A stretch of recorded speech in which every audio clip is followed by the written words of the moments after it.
आपल्या देशाचे लोकप्रिय पंतप्रधान विकास पुरुष आदरणीय नरेंद्र मोदी साहेब, महामहिम राज्यपाल CP राधाकृष्णन जी, आपल्या राज्याचे लाडके मुख्यमंत्री एकनाथराव शिंदे साहेब, त्याचबरोबर आज आवर्जून उपस्थित असणारे केंद्रीय कृषी मंत्री शिवराज सिंह चौहान साहेब, दुसरे केंद्रीय मंत्री राजीव रंजन सिंह जी, देवेंद्र फडणवीस जी, राज्याचे उपमुख्यमंत्री, उपस्थित सर्व सन्माननीय लोकप्रतिनिधी, आपले पालकमंत्री संजय राठोड, माझ्या वाशिम, यवतमाळ आणि महाराष्ट्राच्या कानाकोपऱ्यातून आलेले सगळे माझे बांधव, माझ्या मायमाऊली, बंधू भगिनींनो आणि तरुण मित्रांनो, बंजारा समाजाच्या दृष्टीने आज अत्यंत महत्त्वाचा दिवस आहे. कारण देशाचे लोकप्रिय पंतप्रधान विकास पुरुष आदरणीय श्री नरेंद्र मोदी साहेबांच्या हस्ते बंजारा विरासत नगारा म्युझियमचं उद्घाटन झालेलं आहे. तसंच प्रधानमंत्री किसान सन्मान निधीच्या 18व्या हप्त्याचं नमो शेतकरी महासन्मान निधी योजनेच्या 5व्या हप्त्याचं वितरण शेतकरी उत्पादक संघटनांचे राष्ट्रपतींसारख्या इतर उपक्रमांचे देखील आज लोकार्पण आपल्या सर्वांच्या साक्षीने होत आहे. या प्रसंगी उपस्थित मंचावरील सर्व मान्यवरांचं आणि राज्यातल्या सर्व बंजारा लमाम समाजातल्या माझ्या बंधू भगिनींचं आणि तरुण मित्रांचं मी स्वागत करतो. या निमित्तानं बंजारा समाजाच्या श्रद्धास्थान असलेल्या पोहरादेवी येथील जगतजननी देवी जगदंबा मातेच्या चरणी नतमस्तक होतो. संत सेवालाल महाराज, संत रामराव महाराज, संत जेठालाल महाराज यांना वंदन करतो. या ठिकाणी उपस्थित बंजारा लबाना समाजातल्या सर्व संत महंत यांना देखील अभिवादन करतो. राज्यात मोठ्या उत्साहामध्ये नवरात्र उत्सव सुरू केलेला साजरा होतोय. स्त्री शक्तीचा, मातृशक्तीचा जागर केला जातोय. या निमित्तानं राज्यातल्या 3.5 शक्तिपीठांना कर्तृत्वान स्त्री शक्तीला वंदन करतो. सर्व देवी भक्तांना नवरात्र उत्सवाच्या शुभेच्छा देखील देतो. पोहरादेवी येथील हे बंजारा विरासत नगारा म्युझियम देशातल्या बंजारा समाजाची संस्कृती, परंपरा, वारसा, अस्मिता, इतिहास याचं गौरवशाली प्रतीक ठरेल. म्युझियमच्या रूपाने एक भव्य, प्रशस्त, आकर्षक, वैभवशाली वास्तू इथं उपलब्ध झाल्याबद्दल मी आपणा सर्वांचं मनापासून अभिनंदन करतो. मित्रांनो, अतिशय उत्कृष्ट वास्तुकलेचा नमुना असणाऱ्या या म्युझियममधून निसर्ग पूजक लढवय्या बंजारा समाजाच्या वैशिष्ट्यपूर्ण संस्कृतीचं, परंपरांचं सर्वांना दर्शन घडेल असा मला विश्वास आहे. याची सुरुवात राज्याचे मुख्यमंत्री देवेंद्रजी असताना 2017ला 25 कोटी रुपये देऊन संजय राठोड यांनी सगळ्यांनी पुढाकार घेतला.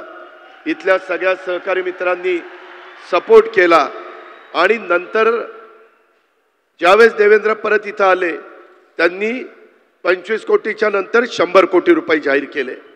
परंतु ज्या पद्धतीनं काम झालं ते बघत असताना एकनाथराव शिंदे, देवेंद्रजी, आम्ही सगळ्यांनी नंतर हा प्रोजेक्ट 700 कोटीपर्यंत गेला.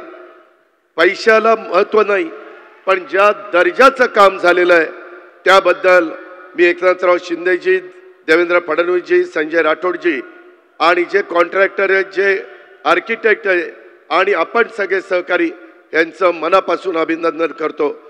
महाराष्ट्रातल्या प्रत्येक व्यक्तीने एकदा का येऊन इथं दर्शन घ्यावं, इथलं म्युझियम बघावं. एवढं देखणं म्युझियम आज या ठिकाणी झालेलं आहे. ते सर्व देशामध्ये लोकप्रिय झाल्याशिवाय राहणार नाही.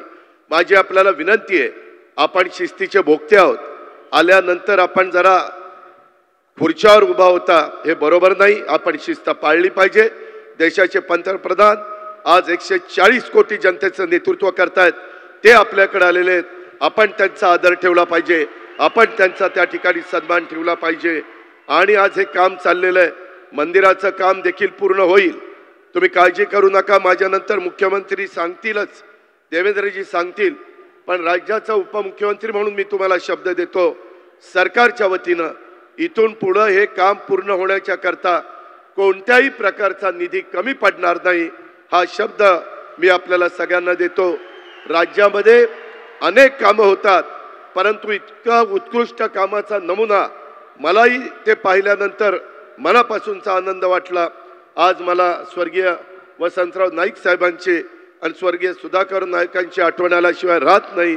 मी त्यांना पण भावपूर्ण श्रद्धांजली अर्पण करतो आणि एकंदरीतच वेळ बराच झालेला आहे, बाकीच्यांना पण बोलायचं आहे, परंतु आदरणीय मोदी साहेबांचे हे विकासाचं विजन असलेले नेते, महाराष्ट्राचे महायुतीचं विकास सरकार यांच्या त्यांच्या मार्गदर्शनाखाली महाराष्ट्राच्या विकासासाठी कटिबद्ध आहे। आदरणीय श्री मोदी साहेबांच्या दूरदृष्टीमुळे देशाचा विकास आज वेगाने होतोय। केंद्र सरकारच्या मदतीने महाराष्ट्राच्या विकासाची गाडी देखील पूर्ण वेगाने धावते। आपल्या सर्वांचा एकजुटीचा त्याचा वेग भविष्यात अनेक पटींना आपल्याला वाढवायचा आहे। आणि मला दुसऱ्या एका गोष्टीचा आभार मानायचा आहे। मराठी भाषेला अभिजात भाषेचा दर्जा देण्याचा निर्णय माननीय पंतप्रधान नरेंद्र मोदी साहेबांनी आणि त्यांच्या मंत्रिमंडळाने घेतला। 13 कोटी महाराष्ट्रीयन बांधवांच्या वतीने मी त्यांचे मनापासून आभार मानतो, त्यांना मनापासून धन्यवाद देतो। अनेक सरकार आली, अनेक सरकार गेली, परंतु कधी मराठी भाषेला अभिजात भाषेचा दर्जा देण्याची मागणी कोणी पूर्ण करू शकलं नाही। ते फक्त मोदी साहेबांनीच केलेले, हे आपल्याला मान्यच करावं लागेल। एकंदरीतच या निर्णयामुळे मराठी भाषेचा गौरवशाली इतिहास, समृद्ध सांस्कृतिक वैभव जगभर पोचणार आहे। मराठी भाषा ही ज्ञान भाषा आहे, अर्थांजनांची भाषा बनण्यास यामुळे मदत होणार आहे। त्याबद्दल खरोखरीच तमाम महाराष्ट्रात आणि जगामध्ये जिथं जिथं मराठी माणूस आहे त्या सर्वांना आनंद झालेला आहे, आपल्याला आनंद झालेला आहे। आज प्रधानमंत्र्यांच्या मार्गदर्शनाखाली बंजारा समाजास शेतकऱ्यांच्या विकासासाठी केंद्र आणि राज्य शासन यापुढे देखील कार्यरत राहील अशी ग्वाही मी देतो। बंजारा समाजाचं पुन्हा एकदा अभिनंदन करतो। एवढ्या प्रचंड संख्येने आपण मोदी साहेबांचं स्वागत करण्याच्या करता आला, त्याबद्दल तुम्हाला लाख लाख शुभेच्छा देतो आणि आपल्या सगळ्यांची रजा घेतो। जय हिंद, जय महाराष्ट्र। एबीपी माझा, उघडा डोळे बघा नीट।